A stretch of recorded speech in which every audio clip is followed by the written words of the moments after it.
Sino po naniniwala isang araw, alaala na lang ang payo ng mga magulang mo sa'yo? At sino po naniniwala, isang araw, yung nanay na kasama mo ngayon, maaaring katabi mo ngayon, yung tatay na kasama mo ngayon, isang araw, aalalahanin mo na lang din. Hindi kayo forever na magkasama.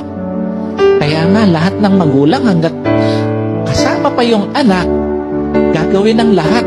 Ipapayo lahat ng mabuti, paaalalahanan ng anak kasi alam niya, isang araw, iiwan niya yung kanyang mga anak. Isang araw, hindi lang payo ng mga magulang mo ang magiging alaala. Kahit magulang mo isang araw, magiging alaala na lang sa buhay mo. Kaya nga napakapalad mo kung may magulang ka pa ngayon nakasama, may magulang ka pa ngayon na nagpapayo sa'yo, may magulang ka pa na nagpapaalala sa'yo. Kasi one day, wala na yan sa tabi mo.